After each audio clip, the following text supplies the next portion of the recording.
ತರಗತಿಯಲ್ಲಿ ನಾವು ಸಾಮಾಜಿಕ ಸಮೂಹಗಳ ವರ್ಗೀಕರಣ ಅಥವಾ ಸಮೂಹಗಳ ಪ್ರಕಾರಗಳನ್ನು ಕೂಡ ಕುರಿತು ಅಧ್ಯಯನ ಮಾಡ್ತಾ ಇದ್ದೀವಿ. ಅದರ ಮುಂದುವರಿದ ಭಾಗದಲ್ಲಿ ಇನ್ನಷ್ಟು ಸಮೂಹಗಳ ಪ್ರಕಾರಗಳನ್ನು ಅಥವಾ ಅದರ ಒಂದು ವರ್ಗೀಕರಣವನ್ನು ಈ ದಿನದ ತರಗತಿಯಲ್ಲಿ ತಿಳ್ಕೊಳ್ಳೋಣ. ಈ ಮೊದಲು ನಾವು ಸಮ್ನರ್, ಟೋನೀಸ್, ಜಾರ್ಜ್ ಸಿಮ್ಮೆಲ್ ಈ ಮುಂತಾದವರ ಒಂದು ವರ್ಗೀಕರಣವನ್ನು ಅಥವಾ ಅವರು ತಿಳಿಸ್ತಕ್ಕಂತಹ ಪ್ರಕಾರಗಳನ್ನು ಕುರಿತು ಅಧ್ಯಯನ ಮಾಡಿದ್ವಿ. ಅಲ್ಲಿ ಸೇಜ್ ಕುಲೆ ಆಗಿರ್ಬೋದು, ಸಮ್ನರ್ ಆಗಿರ್ಬೋದು, ಟೋನೀಸ್ ಆಗಿರ್ಬೋದು, ಇವರೆಲ್ಲರ ಪ್ರಕಾರಗಳನ್ನು ಕುರಿತು ಅಧ್ಯಯನ ಮಾಡಿದ್ವಿ. ಇನ್ನೊಂದೆರಡು ಪ್ರಕಾರಗಳನ್ನು ಕುರಿತು ಈ ದಿನ ತಿಳ್ಕೊಳ್ಳೋಣ. ಅದರಲ್ಲಿ ಮೊದಲನೇದು ಚಾರ್ಲ್ಸ್ ಎಲ್ವುಡ್ ಅವರು. ಚಾರ್ಲ್ಸ್ ಎಲ್ವುಡ್ ಎನ್ನುವಂತಹ ಸಮಾಜಶಾಸ್ತ್ರಜ್ಞ ಇಲ್ಲಿ ಸಾಮಾಜಿಕ ಸಮೂಹಗಳನ್ನು 3 ಭಾಗಗಳಲ್ಲಿ ವಿಭಾಗಿಸಿದ್ದಾರೆ. ಚಾರ್ಲ್ಸ್ ಎಲ್ವುಡ್ ಅವರು ಸಮೂಹಗಳ ಪ್ರಕಾರಗಳನ್ನು 3 ಭಾಗಗಳಲ್ಲಿ ವರ್ಗೀಕರಿಸಿದ್ದಾರೆ. ಒಂದು ಐಚ್ಛಿಕ ಮತ್ತು ಅನೈಚ್ಛಿಕ ಸಮೂಹಗಳು, ಸಾಂಸ್ಥಿಕ ಮತ್ತು ಸಾಂಸ್ಥಿಕವಲ್ಲದ ಸಮೂಹಗಳು, ಶಾಶ್ವತ ಮತ್ತು ಅಶಾಶ್ವತ ಸಮೂಹಗಳು ಎನ್ನುವ ಅರ್ಥದಲ್ಲಿ 3 ಪ್ರಕಾರಗಳನ್ನು ಅವರು ಇಲ್ಲಿ ವಿಭಾಗಿಸಿದ್ದಾರೆ. ನೋಡಿ, ಮೊದಲನೇದಾಗಿ ನಾವು ಐಚ್ಛಿಕ ಅಂದರೆ ವ್ಯಕ್ತಿ ತನ್ನ ಇಚ್ಛೆಯ ಅನುಸಾರವಾಗಿ ಸಮೂಹದ ಸದಸ್ಯತ್ವವನ್ನು ಹೊಂದುವಂತಹದ್ದು. ತನ್ನ ಇಚ್ಛೆಯ ಅನುಸಾರವಾಗಿ ಸಮೂಹಗಳ ಸದಸ್ಯತ್ವವನ್ನು ಹೊಂದುವುದು. ಉದಾಹರಣೆಗೆ ರಾಜಕೀಯ ಪಕ್ಷ, ವಿದ್ಯಾರ್ಥಿ ಸಂಘ, ಈ ಥರ. ನೋಡಿ, ನಮಗೆ ಯಾವ ರಾಜಕೀಯ ಪಕ್ಷದ ತತ್ವ ಸಿದ್ಧಾಂತಗಳು ಇಷ್ಟ ಆಗುತ್ತೋ, ಯಾವ ರಾಜಕೀಯ ಪಕ್ಷದ ಬಗ್ಗೆ ನಮಗೆ ಒಳ್ಳೆ ಅಭಿಪ್ರಾಯ ಇರುತ್ತೋ ಆ ಪಕ್ಷದ ಸದಸ್ಯತ್ವವನ್ನು ಪಡ್ಕೊಳ್ತೀವಿ, ಆ ಪಕ್ಷಕ್ಕೆ ಮತದಾನವನ್ನು ಮಾಡ್ತೀವಿ, ಅಲ್ಲಿನ ಕಾರ್ಯಕರ್ತರಾಗ್ತೀವಿ. ಹಾಗಾದರೆ ಇದು ಸಂಪೂರ್ಣವಾಗಿ ನಮ್ಮ ಇಚ್ಛೆಯ ಮೇರೆಗೆ ನಡೀತಕ್ಕಂತಹದ್ದು. ಹೀಗಾಗಿ ಅದು ಐಚ್ಛಿಕ ಸಮೂಹವಾಗುತ್ತದೆ. ಮತ್ತೊಂದು ಅನೈಚ್ಛಿಕ ಸಮೂಹ. ನಮಗಿಷ್ಟ ಇರಲಿ ಬಿಡಲಿ, ಇಷ್ಟ ಇರಲಿ ಇಲ್ಲದಿರಲಿ, ಸಹಜವಾಗಿಯೇ ನಾವು ಅಲ್ಲಿನ ಸದಸ್ಯತ್ವವನ್ನು ಹೊಂದುತ್ತೇವೆ. ಆನುವಂಶಿಕವಾಗಿ ನಾವು ಇಲ್ಲಿ ಸದಸ್ಯತ್ವವನ್ನು ಹೊಂದುತ್ತೇವೆ. ಹಾಗಾದರೆ ಈ ಹಿನ್ನೆಲೆಯಲ್ಲಿರ್ತಕ್ಕಂತಹ ಅನೈಚ್ಛಿಕ ಒಂದು ಸಮೂಹಗಳ ವ್ಯಾಪ್ತಿಯಲ್ಲಿ ಬರ್ತಕ್ಕಂಥದ್ದು ನಾವು ನೀವು ವಾಸ ಮಾಡ್ತಕ್ಕಂತಹ ನಮ್ಮ ಕುಟುಂಬ, ನಮ್ಮ ಜಾತಿ. ಇದು ನಮ್ಮ ಇಚ್ಛೆಯನ್ನು ಕೇಳಿ ನಾವು ಪಡ್ಕೊಳ್ತಕ್ಕಂತಹ ಸದಸ್ಯತ್ವ ಅಲ್ಲ. ನಾವು ಒಂದು ನಿರ್ದಿಷ್ಟ ಕುಟುಂಬದಲ್ಲಿ ಜನಿಸುತ್ತೇವೆ, ಆ ಕುಟುಂಬದ ಸದಸ್ಯರಾಗುತ್ತೇವೆ. ನಿರ್ದಿಷ್ಟ ಜಾತಿಯ ಕುಟುಂಬದಲ್ಲಿ ಜನಿಸುತ್ತೇವೆ, ಆ ಜಾತಿಯ ಸದಸ್ಯರಾಗುತ್ತೇವೆ. ಹೀಗೆ ಜಾತಿ ಮತ್ತು ಕುಟುಂಬ ಅಂತಕ್ಕಂಥವುಗಳು ಅನೈಚ್ಛಿಕ ಸಮೂಹಗಳಾಗುತ್ತವೆ. ನಮಗಿಷ್ಟ ಇರಲಿ ಅಲ್ಲಿ ಸದಸ್ಯತ್ವ ಅಂತಕ್ಕಂಥದ್ದು ತನ್ನಿಂತಾನೇ ಬರುತ್ತದೆ. ಅಂತಹದ್ದನ್ನು ನಾವಿಲ್ಲಿ ನೋಡ್ತೀವಿ. ಈ ತರಹದ ಅಂಶಗಳು ಮೊದಲ ಭಾಗದಲ್ಲಿ. ಇನ್ನು ಎರಡನೆಯದು ಸಾಂಸ್ಥಿಕ ಮತ್ತು ಸಾಂಸ್ಥಿಕವಲ್ಲದ ಸಮೂಹಗಳು. ಇಲ್ಲಿ ಸಾಂಸ್ಥಿಕ ಸಮೂಹಗಳು ಅಂತ ಹೇಳಿದ್ರೆ ಸಂಸ್ಥೆಯ ರೂಪದಲ್ಲಿರ್ತಕ್ಕಂತಹ ಸಮೂಹಗಳು, ಅಂದರೆ ಸಂಸ್ಥೆಯ ಗುಣಲಕ್ಷಣಗಳನ್ನು ಒಳಗೊಂಡಂತಹ ಅಂಶಗಳು ಇಲ್ಲಿ ಸಾಂಸ್ಥಿಕ ಸಮೂಹಗಳಾಗುತ್ತವೆ. ಉದಾಹರಣೆಗೆ ನಮ್ಮ ಕುಟುಂಬ, ಕಾಲೇಜು, ಬ್ಯಾಂಕ್ ಇವುಗಳು. ನೋಡಿ, ಇವುಗಳು ಒಂದು ಸಂಸ್ಥೆಯ ಸ್ವರೂಪವನ್ನು ಒಳಗೊಂಡಿರುವುದರಿಂದ ಇವುಗಳನ್ನು ನಾವು ಸಾಂಸ್ಥಿಕ ಸಮೂಹಗಳು ಅಂಥೇಳಿ ಕರಿತೀವಿ. ಕುಟುಂಬ, ಕಾಲೇಜು, ಬ್ಯಾಂಕ್ ಈ ಮುಂತಾದವುಗಳು. ಮತ್ತೊಂದು ಸಾಂಸ್ಥಿಕವಲ್ಲದ ಅಂದರೆ ಸಂಘಗಳ ರೂಪದ, ಸಂಘಗಳ ಸ್ವರೂಪದ ಒಂದು ಸದಸ್ಯತ್ವವನ್ನು ಹೊಂದತಕ್ಕಂತಹವುಗಳು. ಸಾಂಘಿಕ ಸಂಘದ ಸ್ವರೂಪವನ್ನು ಹೊಂದುವಂತಹವುಗಳು. ಅಂತಲ್ಲಿ ನಾವು ರಾಜಕೀಯ ಪಕ್ಷಗಳು, ಕಾರ್ಮಿಕ ಸಂಘ ಇವುಗಳನ್ನು ನೋಡುತ್ತೇವೆ. ಸಂಘಗಳ ಸ್ವರೂಪದಲ್ಲಿನ ಇವು ಸಮೂಹಗಳು ಸಾಂಸ್ಥಿಕವಲ್ಲದ ಸಮೂಹಗಳು. ಅಲ್ಲಿ ನಾವು ನೋಡ್ತಕ್ಕಂಥದ್ದು ರಾಜಕೀಯ ಪಕ್ಷ, ಕಾರ್ಮಿಕ ಸಂಘ ಇವುಗಳು. ಇವು ಸಾಂಸ್ಥಿಕವಲ್ಲದ ಸಮೂಹಗಳ ರೂಪದಲ್ಲಿ ಇರುವಂತಹ ಅಂಶಗಳಾಗಿವೆ. ಈ ತರಹದ ಎರಡನೆಯ ವರ್ಗೀಕರಣವನ್ನು ನೋಡ್ತೇವೆ. ಇನ್ನು ಮೂರನೇ ಭಾಗದಲ್ಲಿ ಬರ್ತಕ್ಕಂಥದ್ದು ಶಾಶ್ವತ ಮತ್ತು ಅಶಾಶ್ವತ ಸಮೂಹಗಳು ಅಂತಕ್ಕಂಥ. ಸಮೂಹಗಳ ಒಂದು ದೀರ್ಘಕಾಲದ ಅವಧಿ ಅಥವಾ ತಾತ್ಕಾಲಿಕ ಅವಧಿ, ಈ ತರಹದ ಅವಧಿಯನ್ನು ಗಮನದಲ್ಲಿರಿಸಿಕೊಂಡು ರೂಪಿತವಾದಂತಹ ಸಮೂಹಗಳು ಶಾಶ್ವತ ಮತ್ತು ಶಾಶ್ವತ ಅಲ್ಲದೆ ಇರತಕ್ಕಂತಹ ಸಮೂಹಗಳ ವ್ಯಾಪ್ತಿಯಲ್ಲಿ. ಹಾಗಾದರೆ ಶಾಶ್ವತ ಸಮೂಹಗಳು ಅಂತ ಹೇಳಿದ್ರೆ ಸಾಮಾನ್ಯವಾಗಿ ಹೆಚ್ಚಿನ ಸಮೂಹಗಳು ಶಾಶ್ವತವಾದಂತಹ ಸಮೂಹಗಳೇ. ನಮ್ಮ ಕುಟುಂಬ ಆಗಿರ್ಬೋದು, ರಾಜಕೀಯ ಪಕ್ಷಗಳಾಗಿರ್ಬೋದು, ಧಾರ್ಮಿಕ ಸಮೂಹಗಳಾಗಿರ್ಬೋದು, ಇವೆಲ್ಲವುಗಳು ಬಹುಕಾಲ ಸುದೀರ್ಘಕಾಲ ಬಾಳ್ತಕ್ಕಂತಹ ಒಂದು ಸಮೂಹಗಳಾಗ್ತವೆ. ಆ ಹಿನ್ನೆಲೆಯಲ್ಲಿ ನಾವು ಇವುಗಳನ್ನು ಶಾಶ್ವತ ಸಮೂಹಗಳು ಅಂತ ಹೇಳಿ ಕರೀತೀವಿ. ಇನ್ನು ಅದೇ ಮುಂದುವರೆದು ಶಾಶ್ವತವಲ್ಲದ ಸಮೂಹಗಳು ಎಂತಕ್ಕಂತಹ ಒಂದು ವ್ಯಾಪ್ತಿಯಲ್ಲಿ ನಾವು ನೋಡೋದಾದರೆ ಅಲ್ಲಿ ಜನಸ್ತೋಮ ಅಥವಾ ಜನಮಂದೆ ಅಥವಾ ವೀಕ್ಷಕ ವರ್ಗ, ಯಾವುದೋ ಒಂದು ಘಟನೆಯ ಸುತ್ತ ಸೇರ್ತಕ್ಕಂತಹ ಜನರು ಸ್ವಲ್ಪ ಸಮಯ ನಂತರ ಅಲ್ಲಿಂದ ವಿಸರ್ಜನೆ ಆಗ್ತಾ ಹೋಗ್ತಾರೆ. ಹಾಗಾದ್ರೆ ಅಲ್ಲಿರ್ತಕ್ಕಂಥದ್ದು ಒಂದು ಕ್ಷಣಿಕ ಅವಧಿ, ಒಂದು ಸೀಮಿತ ಅವಧಿ. ಹೀಗಾಗಿ ನಾವು ಅವುಗಳನ್ನು ಶಾಶ್ವತವಲ್ಲದ ಸಮೂಹಗಳು ಅಂತೇಳಿ ಕರೀತೀವಿ. ಈ ರೂಪದಲ್ಲಿ ಶಾಶ್ವತ ಮತ್ತು ಶಾಶ್ವತವಲ್ಲದ ಸಮೂಹಗಳು, ಇಲ್ಲಿ ಅವೇ ಉದಾಹರಣೆಗಳು ಬೇರೆ ಬೇರೆ ಭಾಗಗಳಿಗೆ ಅನ್ವಯ ಆಗ್ತಾ ಹೋಗ್ತವೆ. ಹಾಗಾದರೆ ಚಾರ್ಲ್ಸ್ ಎಲ್ವುಡ್ ಅವರು ಹೇಳ್ತಕ್ಕಂಥದ್ದು 3 ಬಗೆಯ ಸಮೂಹಗಳನ್ನು ಕುರಿತಾಗಿ: ಐಚ್ಛಿಕ ಮತ್ತು ಅನೈಚ್ಛಿಕ ಸಮೂಹಗಳು, ಸಾಂಸ್ಥಿಕ ಮತ್ತು ಸಾಂಸ್ಥಿಕವಲ್ಲದ ಸಮೂಹಗಳು, ಶಾಶ್ವತ ಮತ್ತು ಅಶಾಶ್ವತ ಸಮೂಹಗಳು ಎನ್ನುವ ವ್ಯಾಪ್ತಿಯಲ್ಲಿ ಅವರು 3 ರೀತಿಯ ಒಂದು ವರ್ಗೀಕರಣವನ್ನು ಮಾಡ್ತಾರೆ. ಮತ್ತೊಬ್ಬ ಸಮಾಜಶಾಸ್ತ್ರಜ್ಞ ಸಾರೋಕಿನ್ ಅವರು ಸಮೂಹಗಳನ್ನು 2 ಪ್ರಕಾರಗಳಲ್ಲಿ ವರ್ಗೀಕರಿಸ್ತಾರೆ. ಒಂದು ಸಮಾನಾಂತರ ಸಮೂಹಗಳು, ಮತ್ತೊಂದು ಲಂಬಾಂತರ ಸಮೂಹಗಳು ಎನ್ನುವ ವ್ಯಾಪ್ತಿಯಲ್ಲಿ. ಒಂದು ಸಮಾನಾಂತರ ಸಮೂಹಗಳು, ಮತ್ತೊಂದು ಲಂಬಾಂತರ ಸಮೂಹಗಳು. ನೋಡಿ, ಸಮಾನಾಂತರ ಸಮೂಹಗಳು ಅಂತಕ್ಕಂಥವುಗಳು ಇವು ಬೃಹತ್ ಗಾತ್ರದ ಒಂದು ಸಮೂಹಗಳು, ಗಾತ್ರದಲ್ಲಿ ಅತ್ಯಧಿಕ ಸಂಖ್ಯೆಯ ಸದಸ್ಯತ್ವವನ್ನು ಹೊಂದಿರತಕ್ಕಂಥವುಗಳು ಬೃಹತ್ ಸಮೂಹಗಳು. ಉದಾಹರಣೆಗೆ ರಾಜಕೀಯ ಪಕ್ಷ, ಕಾರ್ಮಿಕ ಸಂಘಟನೆಗಳು, ಧಾರ್ಮಿಕ ಸಮೂಹಗಳು, ಇವುಗಳು ಸಾಕಷ್ಟು ಸಾವಿರಾರು ಲಕ್ಷಾಂತರ ಸದಸ್ಯತ್ವವನ್ನು ಹೊಂದಿರತಕ್ಕಂಥವುಗಳು ಬೃಹತ್ ಸಮೂಹಗಳು. ಇವನ್ನು ಅವರು ಸಮಾನಾಂತರ ಸಮೂಹಗಳು ಅಂತೇಳಿ ಕರೀತಾರೆ. ಅಂತೆಯೇ ಲಂಬಾಂತರ ಸಮೂಹಗಳು, ಈ ಲಂಬಾಂತರ ಸಮೂಹಗಳಿಗೆ ನಾವು ಚಿಕ್ಕ ಒಂದು ಸ್ವರೂಪದಲ್ಲಿ ಇರ್ತಕ್ಕಂಥವುಗಳು, ಅಂದರೆ ಒಂದು ಸೀಮಿತವಾದಂತಹ ವೈಯಕ್ತಿಕ ವಿಚಾರಗಳಿಗೆ ಅನ್ವಯ ಆಗ್ತಕ್ಕಂತಹ ಅಂಶಗಳು ಎನ್ನುವ ಅರ್ಥದಲ್ಲಿ ಇಲ್ಲಿ ನಾವು ಜಾತಿ ಮತ್ತು ವರ್ಗ ಈ ಉದಾಹರಣೆಯನ್ನು ತೆಗೆದುಕೊಳ್ಳಬಹುದು. ಇವುಗಳು ಒಂದು ಚಿಕ್ಕ ಸ್ವರೂಪದಲ್ಲಿ ಇರ್ತಕ್ಕಂತಹ ಒಂದು ಸಮೂಹಗಳಾಗಿ ಕಂಡುಬರ್ತವೆ. ಆದ್ದರಿಂದ ಅವುಗಳನ್ನು ಅವರು ಲಂಬಾಂತರ ಸಮೂಹಗಳು ಅಂತೇಳಿ ಕರೀತಾರೆ. ಹೀಗೆ ಸಾರೋಕಿನ್ ಅವರು ಸಮಾನಾಂತರ ಸಮೂಹಗಳು ಮತ್ತು ಲಂಬಾಂತರ ಸಮೂಹಗಳು ಎನ್ನುವ 2 ರೀತಿಯ ಒಂದು ವರ್ಗೀಕರಣವನ್ನೇ ತಿಳಿಸಿದ್ದಾರೆ.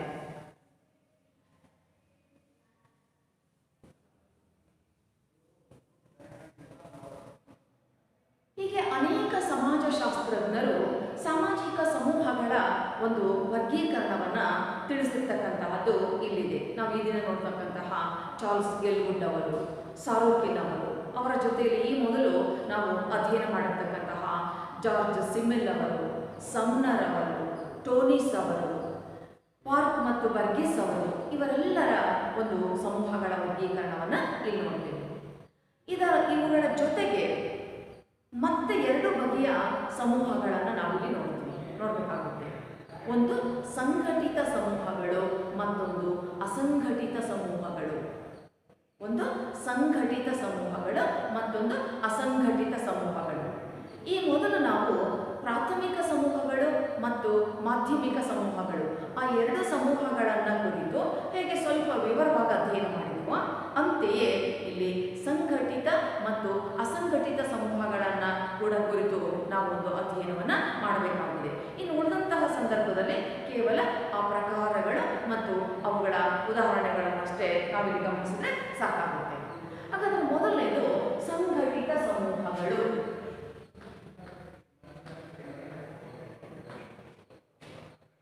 ಸಂಘಟಿತ ಸಮೂಹಗಳು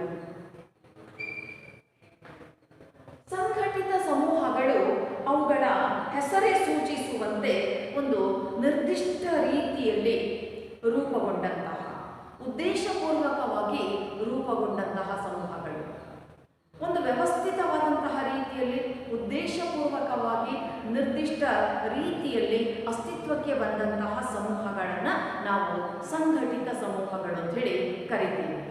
ಅಲ್ಲಿ ಉದಾಹರಣೆಗಳನ್ನು ನಾವು ನೋಡೋದಾದ್ರೆ ನಮ್ಮ ಕುಟುಂಬ ಒಂದು ಸಂಘಟಿತ ಸಮೂಹ, ರಾಜಕೀಯ ಪಕ್ಷ ಒಂದು ಸಂಘಟಿತ ಸಮೂಹ, ಅಥವಾ ಜಾತಿ ಒಂದು ಸಂಘಟಿತ ಸಮೂಹ, ಅಥವಾ ಒಂದು ನಗರ ಸಂಘಟಿತ ಸಮೂಹ. ಹೀಗೆ ಕುಟುಂಬ, ಜಾತಿ, ರಾಜಕೀಯ ಪಕ್ಷ, ವಿಶ್ವವಿದ್ಯಾನಿಲಯ, ಕಾಲೇಜು ಇವೆಲ್ಲವೂ ಕೂಡ ಇಲ್ಲಿ ಸಂಘಟಿತ ಸಮೂಹಗಳಾಗುತ್ತವೆ. ಹಾಗಾದರೆ ಇವುಗಳನ್ನು ನಾವು ಗಮನಿಸೋದಾದರೆ ಈ ಸಮೂಹಗಳು ಒಂದು ವ್ಯವಸ್ಥಿತ ರೀತಿಯಲ್ಲಿ ಅಸ್ತಿತ್ವಕ್ಕೆ ಬಂದಿರುವಂಥವುಗಳು, ನಿರ್ದಿಷ್ಟ ಉದ್ದೇಶಗಳನ್ನು, ಗುರಿಗಳನ್ನು ಒಳಗೊಂಡಂತೆ ಅಸ್ತಿತ್ವಕ್ಕೆ ಬಂದಿರತಕ್ಕಂತಹ ಒಂದು ಸಮೂಹಗಳಾಗಿ ನಮಗೆ ಈ ಸಂಘಟಿತ ಸಮೂಹಗಳು ಕಂಡುಬರುತ್ತವೆ. ಅಂದರೆ ನಿರ್ದಿಷ್ಟ ಉದ್ದೇಶ, ಗುರಿ ಹಾಗೂ ವ್ಯವಸ್ಥಿತ ರೀತಿಯಲ್ಲಿ ಅಸ್ತಿತ್ವಕ್ಕೆ ಬಂದಿರತಕ್ಕಂತಹ ಸಮೂಹಗಳನ್ನು ನಾವು ಸಂಘಟಿತ ಸಮೂಹಗಳು ಅಂತ ಹೇಳಿ ಕರಿತೀವಿ. ಅಲ್ಲಿ ಕುಟುಂಬ, ರಾಜಕೀಯ ಪಕ್ಷ, ಕಾಲೇಜು, ವಿಶ್ವವಿದ್ಯಾನಿಲಯ, ಜಾತಿ ಇವೆಲ್ಲವೂ ಕೂಡ ಸಂಘಟಿತ ಸಮೂಹಗಳಿಗೆ ಉದಾಹರಣೆಗಳಾಗ್ತವೆ. ಈ ಸಂಘಟಿತ ಸಮೂಹಗಳ ಒಂದು ಲಕ್ಷಣಗಳನ್ನು ಕೂಡ ನಾವಿಲ್ಲಿ ತಿಳ್ಕೊಳ್ಬೇಕಾಗುತ್ತೆ. ಹೇಗೆ ಅವುಗಳು ಒಂದು ನಿರ್ದಿಷ್ಟ ಉದ್ದೇಶಪೂರ್ವಕವಾಗಿ ತಮ್ಮ ಅಸ್ತಿತ್ವವನ್ನು ರೂಪಿಸಿಕೊಂಡಿರ್ತಕ್ಕಂತಹ ಸಮೂಹಗಳಾಗಿವೆ ಎನ್ನುವಂಥದ್ದನ್ನು ಆ ಒಂದು ಸಂದರ್ಭದಲ್ಲಿ ನಾವು ಸಂಘಟಿತ ಸಮೂಹಗಳ ಲಕ್ಷಣಗಳು. ಸಂಘಟಿತ ಸಮೂಹಗಳು ಒಂದು ನಿರ್ದಿಷ್ಟ ಉದ್ದೇಶವನ್ನ, ನಿಶ್ಚಿತವಾದಂತಹ ಉದ್ದೇಶವನ್ನ ಹೊಂದಿವೆ. ಸಂಘಟಿತ ಸಮೂಹಗಳಿಗೆ ನಿಶ್ಚಿತವಾದಂತಹ ಉದ್ದೇಶ ಇದೆ, ಸಂಘಟನಾ ವ್ಯವಸ್ಥೆ ಇದೆ, ಅಥವಾ ಸಂಘಟಿತವಾಗಿವೆ ಅಂತ ಕೂಡ ಹೇಳ್ಬೋದು. ಸಮೂಹದ ಗಾತ್ರ,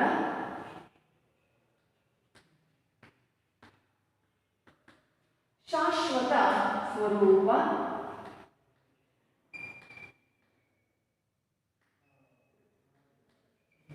ಶಾಶ್ವತವಾದಂತಹ ಒಂದು ಸ್ವರೂಪವನ್ನು ಕುರಿತು ನಾವು ನೋಡ್ತಕ್ಕಂತಹ ಅಂಶ. ಹಾಗೇನೆ ಸಮೂಹದ ರಚನೆ ಅಂತಕ್ಕಂತಹದ್ದು ಯಾವ ರೂಪದಲ್ಲಾಗಿದೆ ಎನ್ನುವಂತಹದನ್ನ ಕುರಿತಾಗಿ ಸಮೂಹದ ರಚನೆ.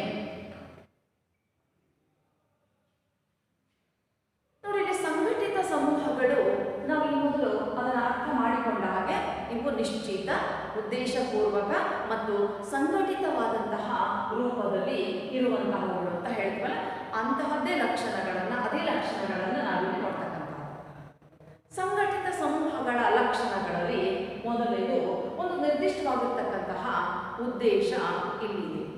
ಅಂದರೆ ಪ್ರತಿಯೊಂದು ಸಮೂಹಗಳು ನಿರ್ದಿಷ್ಟವಾದಂತಹ, ಸಂಘಟಿತವಾದಂತಹ, ಒಂದು ವ್ಯವಸ್ಥಿತವಾದಂತಹ ಉದ್ದೇಶಗಳನ್ನು ಒಳಗೊಂಡಿರ್ತಕ್ಕಂತಹದ್ದು ಇದೆ. ಯಾಕೆ ಅಂದರೆ ಸಾಮಾಜಿಕ ಸಮೂಹಗಳು ಕರಾರುವಾಕ್ಕಾಗಿರ್ತಕ್ಕಂತಹ ರೀತಿಯಲ್ಲಿ ಅಸ್ತಿತ್ವಕ್ಕೆ ಬಂದಂತಹವುಗಳು, ಅವು ನಿರ್ದಿಷ್ಟ ಆಸಕ್ತಿಗಳನ್ನು ಒಳಗೊಂಡಿರ್ತಕ್ಕಂಥವುಗಳು. ಉದಾಹರಣೆಗೆ ನಾವು ರಾಜಕೀಯ ಪಕ್ಷವನ್ನು ತೆಗೆದುಕೊಂಡ್ರೆ ಅಲ್ಲಿ ರಾಜಕೀಯ ಆಸಕ್ತಿಗಳಿದ್ದಾವೆ. ಚುನಾವಣೆಗೆ ಸ್ಪರ್ಧಿಸುವುದು, ಅಧಿಕಾರವನ್ನು ಪಡೆದುಕೊಳ್ಳುವುದು, ಅಥವಾ ಇಲ್ಲಿ ಸಾರ್ವಜನಿಕರ ಮುಂದೆ ಹೋಗ್ತಕ್ಕಂತಹದ್ದು, ಮತದಾನವನ್ನು ಕೇಳ್ತಕ್ಕಂತಹದ್ದು, ಈ ತರಹದ ಒಂದು ಸಂಗತಿಗಳು ಈ ಒಂದು ರಾಜಕೀಯ ಸಮೂಹಗಳಲ್ಲಿ ನಮಗೆ ಬಹಳ ಮುಖ್ಯವಾಗ್ತವೆ. ಹಾಗೆಯೇ ಪ್ರತಿಯೊಂದು ಸಮೂಹ ಕೂಡ ಇರಲಿ, ಒಂದು ಕಾಲೇಜ್ ಆಗಿರಲಿ ಅಥವಾ ಒಂದು ಕುಟುಂಬ ಆಗಿರಲಿ, ಅವೆಲ್ಲವುಗಳಿಗೂ ನಿರ್ದಿಷ್ಟವಾದಂಥ ಉದ್ದೇಶಗಳಿದ್ದಾವೆ. ಒಂದು ಕಾಲೇಜಿಗಿದೆ, ಅಲ್ಲಿನ ಫಲಿತಾಂಶ ಉತ್ತಮ ರೀತಿಯಲ್ಲಿ ಬರಬೇಕು, ವಿದ್ಯಾರ್ಥಿಗಳಿಗೆ ಅತ್ಯುತ್ತಮವಾದಂತಹ ಒಂದು ಶೈಕ್ಷಣಿಕ ಸೌಲಭ್ಯಗಳನ್ನು ನೀಡಬೇಕು. ಈ ತರಹದ ಮಹತ್ವದ ಉದ್ದೇಶಗಳನ್ನು ನಾವು ಇಂತಹ ಒಂದು ಸಂಘಟಿತ ಸಮೂಹಗಳಲ್ಲಿ ನೋಡ್ತೀವಿ. ಆ ನಿಶ್ಚಿತವಾಗಿರ್ತಕ್ಕಂತಹ ಉದ್ದೇಶಗಳನ್ನು ಈಡೇರಿಸಿಕೊಳ್ತಕ್ಕಂತಹದ್ದು ಇಲ್ಲಿನ ಒಂದು ಮಹತ್ವದ ಕೆಲಸವೂ ಕೂಡ ಆಗಿರುತ್ತದೆ. ಹಾಗಾಗಿ ನಾವು ಈ ಒಂದು ಸಂಘಟಿತ ಸಮೂಹಗಳಲ್ಲಿ ನಿರ್ದಿಷ್ಟವಾದಂತಹ ಒಂದು ಉದ್ದೇಶ ಇದೆ, ನಿರ್ದಿಷ್ಟವಾದಂತಹ ಗುರಿಗಳಿದ್ದಾವೆ. ಅವುಗಳನ್ನು ಈಡೇರಿಸಿಕೊಳ್ಳಲು ಮಾಡುವಂತಹ ಪ್ರಯತ್ನದಲ್ಲಿ ಎಲ್ಲರೂ ಕೂಡ ಅಲ್ಲಿ ಸಕ್ರಿಯವಾಗಿ ಪಾಲುದಾರರಾಗ್ತಾರೆ. ಈ ಥರದ ಒಂದು ನಿಶ್ಚಿತ ಉದ್ದೇಶ. ಮತ್ತು ಇಲ್ಲಿನ ಸಂಘಟನಾ ವ್ಯವಸ್ಥೆಯನ್ನು ನಾವು ತೆಗೆದುಕೊಂಡ್ರೆ, ಇಲ್ಲಿನ ಸಮೂಹಗಳ ಸದಸ್ಯರಲ್ಲಿ ಪ್ರತಿಯೊಬ್ಬರಿಗೂ ಒಂದು ನಿರ್ದಿಷ್ಟವಾದಂತಹ ಪಾತ್ರಗಳು ಮತ್ತು ಹೊಣೆಗಾರಿಕೆಗಳು ಅಂತಕ್ಕಂಥದ್ದು ಕೂಡ ಇಲ್ಲಿದೆ. ಹಾಗಾದರೆ ಪ್ರತಿಯೊಬ್ಬ ಸದಸ್ಯರಿಗೂ ನಿರ್ದಿಷ್ಟವಾದಂತಹ ಪಾತ್ರಗಳಿದ್ದಾವೆ. ಆ ಪಾತ್ರಕ್ಕನುಸಾರವಾದಂತಹ ಹೊಣೆಗಾರಿಕೆಗಳು ಕೂಡ ಇಲ್ಲಿರ್ತಕ್ಕಂತಹದನ್ನು ನಾವು ನೋಡ್ತೀವಿ. ನಾವು ಕುಟುಂಬವನ್ನು ತೆಗೆದುಕೊಂಡ್ರೆ ತಂದೆ ತಾಯಿಗಳ ಪಾತ್ರ ಬೇರೆ ಮತ್ತು ಅವರು ನಿರ್ವಹಿಸ್ತಕ್ಕಂತಹ ಹೊಣೆಗಾರಿಕೆಗಳು ಬೇರೆ, ಅವ್ರು ನಿರ್ವಹಿಸ್ತಕ್ಕಂಥ ಜವಾಬ್ದಾರಿಗಳು ಬೇರೆ. ಅಥವಾ ಒಂದು ಕಾಲೇಜಿನ ಉದಾಹರಣೆಯನ್ನು ತಗೊಳ್ಳೋಣ. ಒಂದು ಕಾಲೇಜಿನಲ್ಲಿ ಪ್ರಾಚಾರ್ಯರಿರ್ತಾರೆ, ಉಪನ್ಯಾಸಕರಿರ್ತಾರೆ, ಅಥವಾ ಇನ್ನಿತರ ನೌಕರ ಸಿಬ್ಬಂದಿಗಳು ಅಲ್ಲಿರ್ತಾರೆ. ಹಾಗಾದ್ರೆ ಅವರೆಲ್ಲರ ಹೊಣೆಗಾರಿಕೆಗಳು ಬೇರೆ ಬೇರೆ ಆಗಿರ್ತದೆ. ಪ್ರಾಚಾರ್ಯರ ಹೊಣೆಗಾರಿಕೆ ಬೇರೆ, ಉಪನ್ಯಾಸಕರ ಹೊಣೆಗಾರಿಕೆ ಬೇರೆ, ಇತರ ಸಿಬ್ಬಂದಿಯ ವರ್ಗದವರ ಹೊಣೆಗಾರಿಕೆಗಳು ಬೇರೆ ಆಗ್ತವೆ. ಮತ್ತದಲ್ಲದೆ ಅವರ ಪಾತ್ರವೂ ಕೂಡ ಅಲ್ಲಿ ವಿಭಿನ್ನವಾಗಿರುತ್ತದೆ. ಆ ಪಾತ್ರಕ್ಕನುಸಾರವಾದಂತಹ ಹೊಣೆಗಾರಿಕೆಯನ್ನು ಅವರು ನಿಭಾಯಿಸಬೇಕಾಗುತ್ತೆ. ಇದು ಕುಟುಂಬದಲ್ಲೂ ಆಗಿರ್ಬೋದು, ಅಥವಾ ಒಂದು ಕಾಲೇಜಿನಲ್ಲೂ ಆಗಿರ್ಬೋದು, ಅಥವಾ ಒಂದು ರಾಜಕೀಯ ಪಕ್ಷದಲ್ಲೂ ಆಗಿರ್ಬೋದು. ಉದಾಹರಣೆಗೆ ಬಿಜೆಪಿಯಲ್ಲಿ ಯಡಿಯೂರಪ್ಪನವರು ಮುಖ್ಯಮಂತ್ರಿಗಳು, ಅವರ ಒಂದು ಪಾತ್ರನೇ ಬೇರೆ, ಅವರ ಹೊಣೆಗಾರಿಕೆಗಳು ಬೇರೆ. ಅಥವಾ ಇನ್ನಿತರ ಮಂತ್ರಿಮಂಡಲದಲ್ಲಿರ್ತಕ್ಕಂತಹ ಸಚಿವರ ಅವರ ಪಾತ್ರಗಳು ಬೇರೆ, ಹೊಣೆಗಾರಿಕೆಗಳು ಬೇರೆ. ಅಥವಾ ಒಬ್ಬ ಸಾಮಾನ್ಯ ಕಾರ್ಯಕರ್ತನ ಪಾತ್ರ ಮತ್ತು ಹೊಣೆಗಾರಿಕೆಗಳು ಬೇರೆ. ಹೀಗೆ ಆ ಸಂಘಟನಾ ವ್ಯವಸ್ಥೆಯಲ್ಲಿ ಆ ಒಂದು ನಿರ್ದಿಷ್ಟವಾದಂತಹ ಹೊಣೆಗಾರಿಕೆಯನ್ನು ನಾವಲ್ಲಿ ಪಾತ್ರ ಹೊಣೆಗಾರಿಕೆಗಳನ್ನು ಬೇರೆ ಬೇರೆ ರೂಪದಲ್ಲಿ ನೋಡ್ತಾ ಹೋಗ್ತೀವಿ. ಮತ್ತೊಂದು ಸಮೂಹದ ಗಾತ್ರ. ಸಾಮಾಜಿಕ ಸಮೂಹಗಳ ಅನೇಕ ಉದಾಹರಣೆಗಳನ್ನು ನಾವು ಇದುವರೆಗೂ ನೋಡ್ತಾ ಬಂದಿದ್ದೀವಿ. ಆ ಎಲ್ಲ ಉದಾಹರಣೆಗಳನ್ನು ಒಮ್ಮೆ ಗಮನಿಸಿದ್ರೆ ನಿಮಗೆ ಅಲ್ಲಿ ಚಿಕ್ಕ ಸಮೂಹಗಳು ಯಾವುವು, ದೊಡ್ಡ ಸಮೂಹಗಳು ಯಾವುವು ಅಂತಕ್ಕಂಥದ್ದು ತಕ್ಷಣಕ್ಕೆ ಹೊಳೆಯುವಂಥ. ಇದು ಎರಡು ಉದಾಹರಣೆಗಳನ್ನು ನೋಡೋಣ. ಸಮೂಹದ ಗಾತ್ರ ಚಿಕ್ಕದು ಕುಟುಂಬ, ದೊಡ್ಡದು ರಾಜಕೀಯ ಪಕ್ಷ. ನೋಡಿ, ಇಲ್ಲಿ ಗಾತ್ರ ನಮಗೆ ಮುಖ್ಯವಾಗಿಲ್ಲ. ಆ ಸಮೂಹದ ಅಸ್ತಿತ್ವ, ಆ ಸಮೂಹದ ಒಂದು ಸ್ವರೂಪಗಳು ನಮಗೆ ಇಲ್ಲಿ ಮುಖ್ಯವಾಗುವಂತಹ ಸಂದರ್ಭದಲ್ಲಿ ಚಿಕ್ಕ ಗಾತ್ರದ ಸಮೂಹಗಳಿದ್ದಾವೆ. ಕುಟುಂಬದಷ್ಟು ಒಂದು 10 ಸದಸ್ಯರುಗಳನ್ನು ಒಳಗೊಂಡಿರ್ತಕ್ಕಂತಹ ಒಂದು ಕುಟುಂಬ ಅತ್ಯಂತ ಚಿಕ್ಕ ಗಾತ್ರದ್ದು. 4-5 ಜನ ಕುಟುಂಬದ ಸದಸ್ಯರನ್ನು ಹೊಂದಿರತಕ್ಕಂಥ ಕುಟುಂಬದ ಗಾತ್ರ ಇನ್ನೂ ಚಿಕ್ಕದು.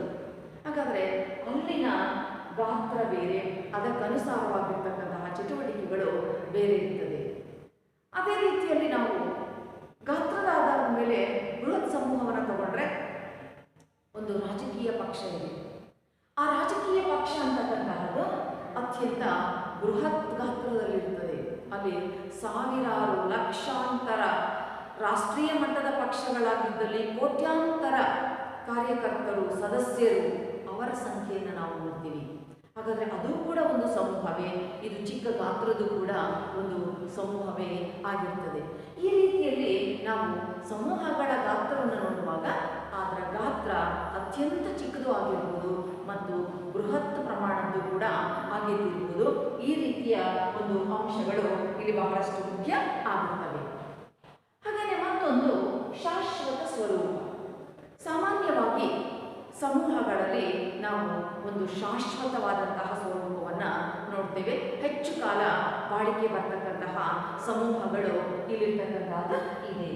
ಆ ಶಾಶ್ವತ ಸ್ವರೂಪವನ್ನು ಇಲ್ಲಿ ಉದಾಹರಣೆ ತೆಗೆದುಕೊಂಡಾಗ ಒಂದು ರಾಜಕೀಯ ಪಕ್ಷ ಆಗಿರ್ಬೋದು, ಒಂದು ಕೌಟುಂಬಿಕ ವ್ಯವಸ್ಥೆಗಳಾಗಿರ್ಬೋದು, ಇವು ಶಾಶ್ವತ ಅವಧಿಗಿರುವಂತಹ ಸಮೂಹಗಳು. ಕಾರ್ಮಿಕ ಸಂಘಟನೆಗಳು, ಕಾಲೇಜು, ವಿಶ್ವವಿದ್ಯಾನಿಲಯ, ಇವುಗಳು ಹೆಚ್ಚು ಕಾಲ ಬಾಳಿಕೆ ಬರ್ತಕ್ಕಂತಹ ಸಮೂಹಗಳು. ಇಲ್ಲಿ ನಾವು ಅಸಂಘಟಿತ ಸಮೂಹಗಳ ವ್ಯಾಪ್ತಿಯಲ್ಲಿ ಬರ್ತಕ್ಕಂತಹ ಜನಸ್ತೋಮ, ಸಾರ್ವಜನಿಕ ಅಂತ ಕೆಲವು ಉದಾಹರಣೆಗಳನ್ನು ಹೊರತುಪಡಿಸಿದ್ರೆ ಇನ್ನು ಉಳಿದಂಥ ಎಲ್ಲ ಸಮೂಹಗಳು ಶಾಶ್ವತವಾದಂತಹ ಒಂದು ಸ್ವರೂಪವನ್ನು ಹೊಂದಿರುತ್ತವೆ.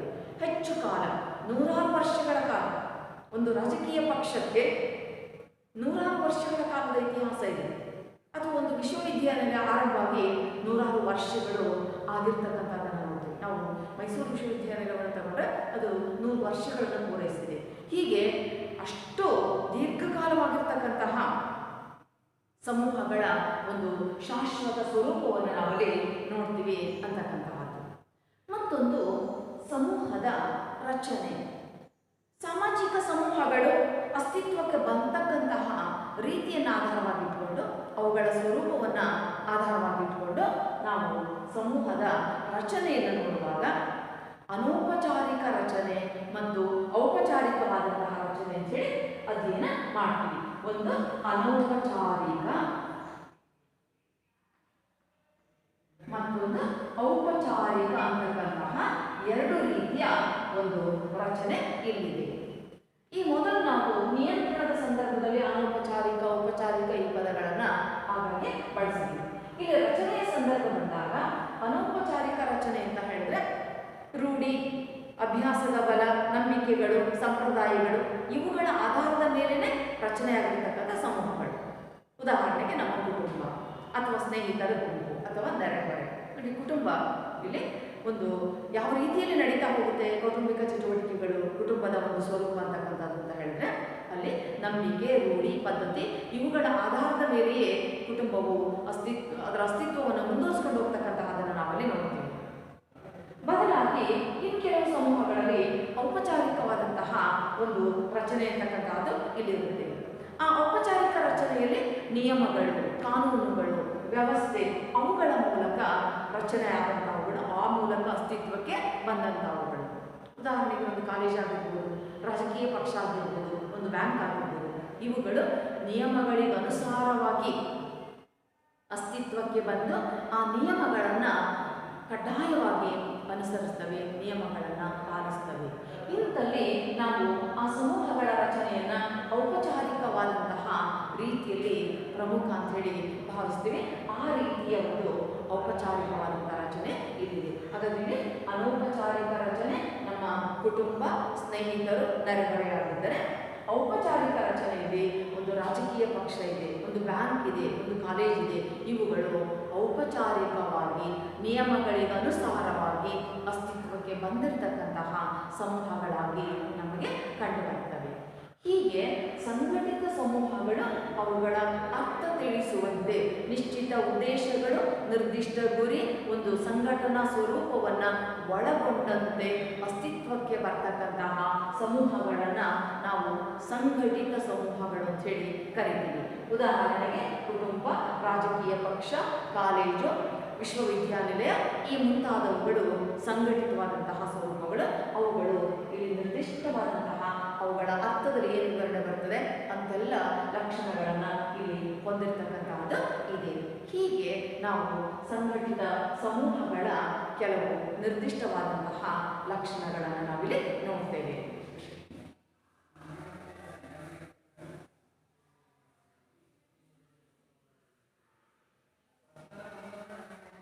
ಸಮೂಹಗಳ ಒಂದು ಪ್ರಕಾರಗಳಲ್ಲಿ ನಾವು ಸಂಘಟಿತ ಮತ್ತು ಅಸಂಘಟಿತ ಎನ್ನುವಂತಹ ಎರಡು ಸಮೂಹಗಳನ್ನು ಅಧ್ಯಯನ ಮಾಡ್ತೀವಿ ಅಂತೇಳಿ ಹೇಳ್ತಾ ಈವರೆಗೂ ನಾವು ಸಂಘಟಿತ ಸಮೂಹಗಳನ್ನು ಕುರಿತಾಗಿ ಅಧ್ಯಯನ ಮಾಡ್ತೀವಿ. ನೋಡಿ, ಸಂಘಟಿತ ಸಮೂಹಗಳು ನಿರ್ದಿಷ್ಟವಾದಂತಹ ಉದ್ದೇಶ, ಗುರಿ, ಸಂಘಟನಾ ವ್ಯವಸ್ಥೆಯನ್ನು ಒಳಗೊಂಡಂತೆ ಇರತಕ್ಕಂಥವುಗಳು ಅವು ಸಂಘಟಿತ ಸಮೂಹಗಳು. ಇನ್ನು ಅದರ ಎರಡನೇ ಭಾಗದಲ್ಲಿ ಬರ್ತಕ್ಕಂಥವುಗಳು ಅಸಂಘಟಿತವಾದಂತಹ ಸಮೂಹಗಳು. ಇಲ್ಲಿ ಅದರ ಹೆಸರೇ ಸೂಚಿಸುವಂತೆ ಯಾವುದೇ ನಿರ್ದಿಷ್ಟ ಯೋಜನೆ ಇಲ್ಲದೆ, ಉದ್ದೇಶಗಳಿಲ್ಲದೆ, ಗುರಿ ಇಲ್ಲದೆ ಇದ್ದಕ್ಕಿದ್ದಂತೆ ಅಥವಾ ಹಠಾತ್ ರೂಪುಗೊಳ್ಳುವಂತಹ ಸಮೂಹಗಳನ್ನು ನಾವು ಅಸಂಘಟಿತ ಸಮೂಹಗಳು ಅಂತ ಹೇಳಿ ಕರಿತೀವಿ. ಇದ್ದಕ್ಕಿದ್ದಂತೆ ಹಠಾತ್ ರೂಪುಗೊಳ್ಳುವ, ಯಾವುದೇ ಪೂರ್ವ ಯೋಜನೆ ಇಲ್ಲ, ಉದ್ದೇಶ ಇಲ್ಲ, ಗುರಿಗಳು ಇಲ್ಲ, ಇದ್ದಕ್ಕಿದ್ದಂತೆಯೇ ರೂಪುಗೊಳ್ತಕ್ಕಂತಹ ಸಮೂಹಗಳನ್ನು ನಾವು ಇಲ್ಲಿ ಅಸಂಘಟಿತ ಸಮೂಹಗಳು ಅಂತ ಹೇಳಿ ಕರಿತೀವಿ. ಆ ಅಸಂಘಟಿತ ಸಮೂಹಗಳಿಗೆ ನಿರ್ದಿಷ್ಟವಾದಂಥ ಕೆಲವೇ ಉದಾಹರಣೆಗಳಿವೆ. ಉದಾಹರಣೆಗೆ ಜನಸ್ತೋಮ ಅಥವಾ ಜನಮಂದೆ, ವೀಕ್ಷಕ ವರ್ಗ ಮತ್ತು ಸಾರ್ವಜನಿಕ. ಅಥವಾ ಇದ್ದಕ್ಕಿದ್ದಂತೆ ಜನರ ಗುಂಪು ಒಂದು ಕಡೆ ಸೇರ್ತಕ್ಕಂತಹದ್ದು ಇದು ಕೂಡ ಇಲ್ಲಿ ಆಗ್ತದೆ. ಇಲ್ಲಿ ಅಸಂಘಟಿತ ಸಮೂಹಗಳ ಒಂದು ಅಸ್ತಿತ್ವ ಹೇಗಾಗ್ತದೆ? ಯಾವುದೇ ನಿರ್ದಿಷ್ಟ ಉದ್ದೇಶಗಳಿಲ್ಲ, ನಿರ್ದಿಷ್ಟ ಗುರಿಗಳಿಲ್ಲ, ಇದ್ದಕ್ಕಿದ್ದಂತೆ ರೂಪುಗೊಂಡು ಇದ್ದಕ್ಕಿದ್ದಂತೆ ಅಸ್ತಿತ್ವಕ್ಕೆ ಬರ್ತಕ್ಕಂತಹ ಸಮೂಹಗಳನ್ನು ನಾವು ಅಸಂಘಟಿತ ಸಮೂಹಗಳು ಅಂತ ಹೇಳಿ ಕರಿತೀವಿ. ಇಲ್ಲಿ ನಾವು ನೋಡ್ತಕ್ಕಂಥದ್ದು ಜನಸ್ತೋಮ ಅಥವಾ ಜನಮಂದೆ, ಜನರ ಗುಂಪು, ವೀಕ್ಷಕ ವರ್ಗ, ಸಾರ್ವಜನಿಕ, ಇಂತಹ ಒಂದು ಅಂಶಗಳನ್ನು ನಾವಿಲ್ಲಿ ಉದಾಹರಣೆಗೆ ತೆಗೆದುಕೊಳ್ತೀವಿ. ಇವುಗಳ ಜೊತೆಗೆ ಅಸಂಘಟಿತ ಸಮೂಹದಲ್ಲಿ ಯಾವ ಲಕ್ಷಣಗಳಲ್ಲಿ ಪ್ರಮುಖವಾಗಿ ಕಂಡುಬರುತ್ತವೆ? ಆ ಅಸಂಘಟಿತ ಸಮೂಹಗಳ ಲಕ್ಷಣಗಳು ಇದು ಕೂಡ ಅಂಕಗಳ ಒಂದು ಪ್ರಶ್ನೆ ಆಗುತ್ತೆ. ಅಸಂಘಟಿತ ಸಮೂಹದ ಲಕ್ಷಣಗಳಲ್ಲಿ ಮೊದಲನೇದು ಸಂಘಟನೆ ಇರುವುದಿಲ್ಲ. ಅದರ ಹೆಸರೇ ಸೂಚಿಸುವಂತೆ ಇಲ್ಲಿ ಸಂಘಟನೆ ಇರುವುದಿಲ್ಲ ಅಂದ್ರೆ ಅವು ಅಸಂಘಟಿತವಾಗಿರುತ್ತವೆ ಎನ್ನುವಂತಹದ್ದು.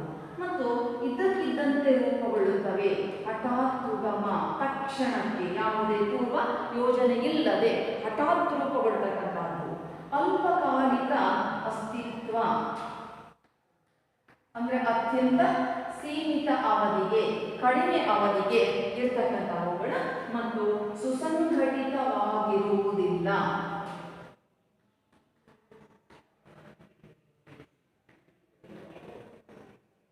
ಅಸಂಘಟಿತ ಸಮೂಹಗಳು ಸುಸಂಘಟಿತವಾಗಿರುವುದಿಲ್ಲ ಎನ್ನುವಂತಹದನ್ನು ನೋಡ್ತೇವೆ. ಹಾಗಾದ್ರೆ ನಾವು ಮೊದಲು ಇನ್ನೊಮ್ಮೆ ಅರ್ಥವನ್ನು ತಿಳ್ಕೊಳ್ಳೋದಾದ್ರೆ, ಯಾವುದೇ ಉದ್ದೇಶ, ನಿರ್ದಿಷ್ಟ ಗುರಿ, ಯೋಜನೆ ಇಲ್ಲದೆ ಇದಕ್ಕಿದ್ದಂತೆ ರೂಪುಗೊಳ್ತಕ್ಕಂತಹ ಸಮೂಹಗಳನ್ನ ನಾವು ಅಸಂಘಟಿತ ಸಮೂಹಗಳು ಅಂತ ಹೇಳಿ ಕರಿತೇವೆ. ಆ ಅಸಂಘಟಿತ ಸಮೂಹಗಳಲ್ಲಿ ಸಂಘಟನೆ ಇರುವುದಿಲ್ಲ. ನೋಡಿ, ಇಲ್ಲಿ ನಾವು ಕೆಲವು ಉದಾಹರಣೆಗಳನ್ನು ನೋಡ್ತಾ ಇದ್ದೀವಲ್ಲ. ಒಂದು ವೀಕ್ಷಕ ವರ್ಗ, ಒಂದು ಜನಸ್ತೋಮ, ಒಂದು ಯಾವುದೋ ಒಂದು ಘಟನೆಯ ಸುತ್ತ ಕೇಂದ್ರೀಕೃತವಾದಂತಹ ಜನಮಂದಿ, ಇವರಿಗೆ ಯಾವುದೇ ರೀತಿಯ ಒಂದು ಸಂಘಟನೆ ಇರುವುದಿಲ್ಲ. ಅಲ್ಲಿ ನಡೀತಕ್ಕಂತಹ ಯಾವುದೋ ಒಂದು ಘಟನೆಯನ್ನು ವೀಕ್ಷಿಸೋದಕ್ಕೆ ಇದಕ್ಕಿದ್ದಂತೆ ರೂಪುಗೊಳ್ತಾರೆ, ಇದಕ್ಕಿದ್ದಂತೆ ಸೇರ್ತಾರೆ. ಆ ಒಂದು ಘಟನೆ ಸ್ವಲ್ಪ ಕಾಲ ವೀಕ್ಷಿಸ್ತಾರೆ, ನಂತರ ಅಲ್ಲಿಂದ ಅವರು ನಿರ್ಗಮಿಸ್ತಾರೆ.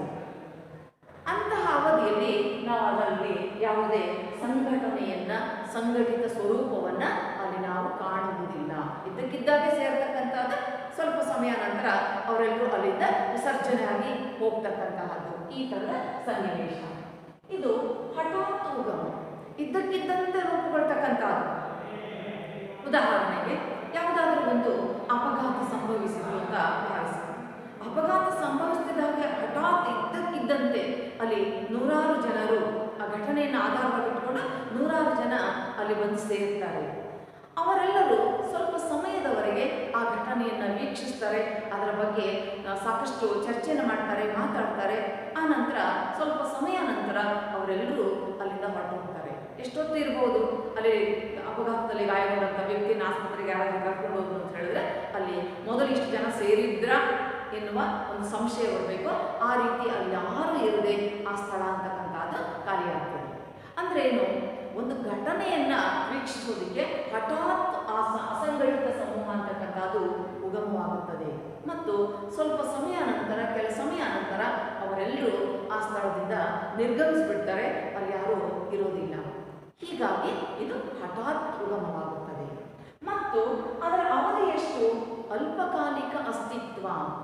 ಆ ಘಟನೆ ನಡೀತಿದ್ದಾಗೆ ರೂಪುಗೊಳ್ತಕ್ಕಂತಹ ಜನರು, ಆ ಘಟನೆ ನಡೀತಿದ್ದಾಗೆ ಸೇರ್ತಕ್ಕಂತಹ ಜನರು, ಆ ಘಟನೆಯ ತೀವ್ರತೆ ಕಡಿಮೆಯಾಗುತ್ತಾ ಹೋದಂತೆ ಅಲ್ಲಿನ ಸದಸ್ಯರು, ಅಲ್ಲಿ ಸೇರಿರ್ತಕ್ಕಂತಹ ಜನರು ಎಲ್ಲರೂ ಕೂಡ ಸ್ವಲ್ಪ ಸಮಯದವರೆಗೆ ಇದ್ದು ನಂತರ ಅವರೆಲ್ಲರೂ ಅಲ್ಲಿಂದ ಹೊರಟೋಗ್ತಾರೆ.